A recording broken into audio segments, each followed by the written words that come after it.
Hi besties, it's Lacy, Real Women, Real Success.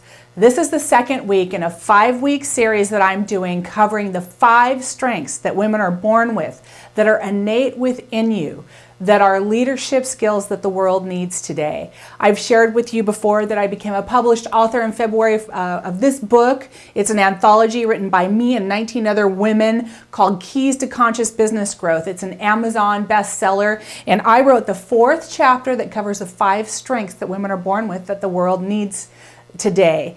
And last week I covered the strength of giving. Aren't we all, as women, innate givers?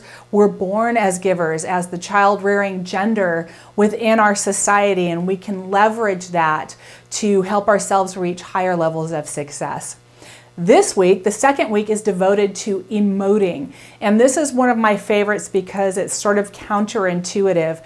Many of you are going to say, oh no, emotion's not welcome in the workplace. And you know what? I agree with you, besties. It's not welcome in the workplace. I can't tell you how many times I have tamped down my emotions in the workplace or tried to refrain from becoming emotional in the workplace. But I want to share a brief story with you today about how I learned to rethink that notion and how I leveraged it for my success and in accomplishing one of the most difficult challenges of my life, and coming out on the other side of that in a really positive, successful way. And emoting was a huge part of it. Some of you know, because I've shared in prior videos, I just retired in February from a 30-year career in nonprofit management. And my last 5 years was devoted to managing and leading as the CEO, a nonprofit that I myself founded with my board of directors.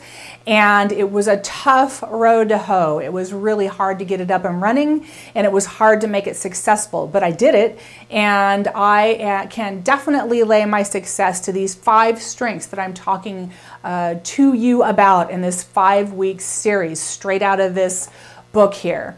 And emoting was a huge part of getting over a huge hump in managing the organization. About halfway through, we were having some significant political problems, and we were even in the press with stories that were inaccurate about our organization. And I was really, really upset about it. And but I didn't want to come across to my board as actually hurt and saddened and frustrated over this very unfair characterization of the good work that we were doing. And I had a stellar board of directors, all different kinds of government and political leaders. And I just had it on this one issue, and I went ahead and I just went for it. I didn't even make the decision. It just happened. It just flowed out of me, the problem we were having and how I thought my board could help solve the problem, and how I thought we all needed to be talking about it, and how, in fact, if we all band together and did that, what it would do not only for the organization, but for cities and for citizens across the state. I really, really was passionate about the bottom line impact of us getting all on the same page addressing this problem. And at the end of the board meeting, I was feeling a little bit like, oh my gosh, I let my emotions get the best of me. That kind of came out of me, and I didn't intend it to. I kind of wanted to keep a better handle on that. And one of the men on my board came up to me afterwards. This is a phenomenal human being. He's a man that worked in the Governor Schwarzenegger administration. He ran one of the biggest government agencies in our state here in California. And he came up to me and he said, Lacy, always talk to us that way. You made me believe in something today, and I'm going to support you on that. And I was stunned. Here was a man rewarding me for talking passionately. And we had a little bit of discussion about it, and I learned something very valuable. And it's so simple that when I give it to you, I hope you will utilize it over and over again and be heartened by the fact that our emotion is wanted. And here's the difference. When we emote, we must not be trying to get rid of something or highlighting a lack or being frustrated about something that is not or cannot, or something that wronged us. When we emote, we have to be going forward towards something. And if we can emote in a way that inspires others, if we can share the big picture and show our passion, do you know people are starving for that. I have a mentor who says America is emotionally flatlining. I believe he is right.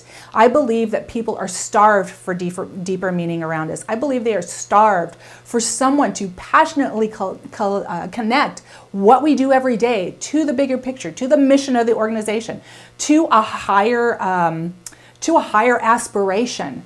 So I would say to you this: try to have your emotions be surrounding factual data, not speculation, and try to have it going towards something.